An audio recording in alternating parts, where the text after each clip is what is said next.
హల్లెలూయా. దేవునామానికి మహిమ కలుగును గాక. ప్రభువైన యేసుక్రీస్తు నామములో మీ అందరికీ నేను శుభాలు తెలియజేస్తున్నాను. ఈరోజు దేవుని యొక్క ప్రవచనం అంటే దేవుని యొక్క వాక్కు. చూడండి, దేవుడు ప్రతి ఉదయకాలము నిజంగా ఆయన మనతో మాట్లాడుతున్నాడు.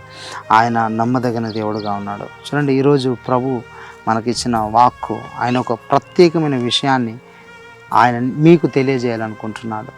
చాలామందికి దేవుని యొక్క సన్నిధిని అనుభవించాలి, కొన్నిసార్లు దేవుణ్ణి చూడాలి, ఆత్మలో చూడాలి, దేవుడు తనను తాను ఆయన యొక్క మహిమను చూడాలి, ఆయన యొక్క సన్నిధిని చూడాలి, ఆయన యొక్క ప్రసన్నతను చూడాలని చాలామంది అనుకుంటూ ఉంటారండి. అలాంటి వారి కొరకు దేవుడు ఒక మంచి ప్రత్యక్షతను ఈ యొక్క ఉదయకాలం మీకు అనుగ్రహించబోతున్నాడు. చూడండి, మత్తయి సువార్త 5వ అధ్యాయము 8వ వచనము.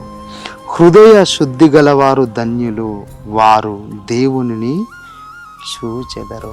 హృదయ శుద్ధి గలవారు ధన్యులు, వారు దేవుని చూచెదరు. ఒకవేళ మీరు ప్రభుని చూడాలనుకుంటున్నారా?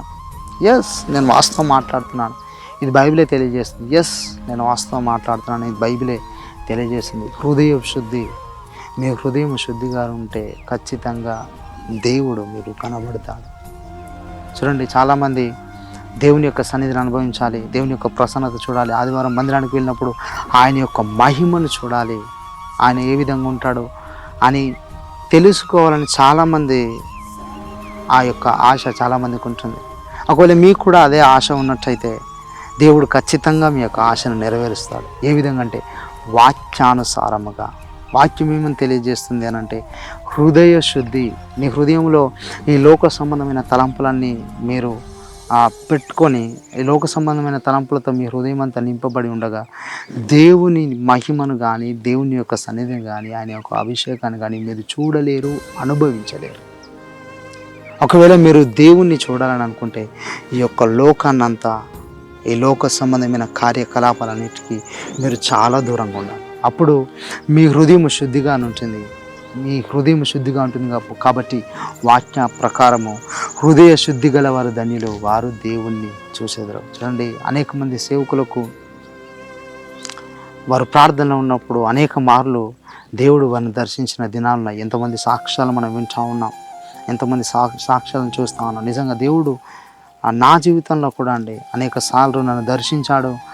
కొన్నిసార్లు అయితే యేసుక్రీస్తు ప్రభువారిని ఆత్మలో నేను కలుసుకోవడం జరిగింది. ఆయన యొక్క మహిమను, ఆయన యొక్క తేజస్సును, ఆయన యొక్క అభిషేకాన్ని ప్రభు తనను తాను ఆయన నాకు బయలుపరుచుకున్నాడు. ఇది వాస్తవము. ఎందుకనంటే నా హృదయం శుద్ధిగా ఉంది కాబట్టి నేను దేవుని యొక్క మహిమను చూడగలిగాను. దేవుడు నాకు ఆ కృపను అనుగ్రహించాడు.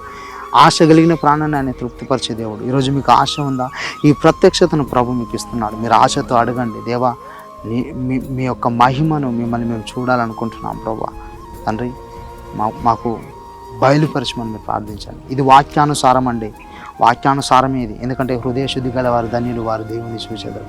ఒకవేళ మీరు దేవుని చూడాలనుకుంటే అంటే ఆయన చాలా క్లియర్గా ఎప్పుడు కూడా కనబడడు. దేవుని యొక్క మహిమ ఉంటుంది, ఆయన క్లారిటీగా కనబడడు. ఎందుకంటే ఏ నరుడును ఆయనను చూసి బ్రతకజాలడు. ఇది బైబిలే స్పష్టంగా తెలియజేస్తుంది. కాబట్టి కొత్త నిబంధనకు వచ్చేసరికి అది మారింది. దేవుడు కృపామయుడుగా, కరుణామయుడుగా మారాడు. కాబట్టి ఆయన తనను తాను తన పిల్లలకు బయలుపరుచుకుంటున్నారు.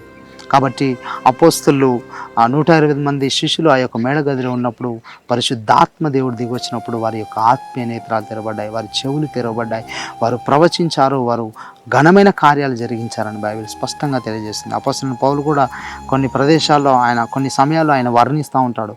నేను యేసు ప్రభుని వారిని కలుసుకున్నాను, నేను దేవాలయంలో ప్రార్థిస్తున్నప్పుడు ఆయనే నన్ను దర్శించాడు, నేను ఆయన కలుసుకున్నానని అపోస్తలుడైన పౌలు వారు కూడా అంటూ ఉన్నారు. మీరు దేవుణ్ణి చూడాలని మీరు అనుకుంటే మీ హృదయము ఈ లోక సంబంధమైన విషయాలతో నిండి ఉండకూడదు. ఈ లోక సంబంధమైన విషయాలు మీ హృదయంలో నిండి ఉండకుండా దేవుని పైన, వాక్యం పైన మీరు ఎప్పుడైతే ఫోకస్ పెడతారో ఖచ్చితంగా మీ హృదయం శుద్ధిగా ఉంటుంది. అప్పుడు మీరు దేవుని యొక్క మహిమను చూడగలుగుతారు. దేవునికి మహిమ కలుగును గాక. దేవుడు మిమ్మల్ని దీవించును గాక.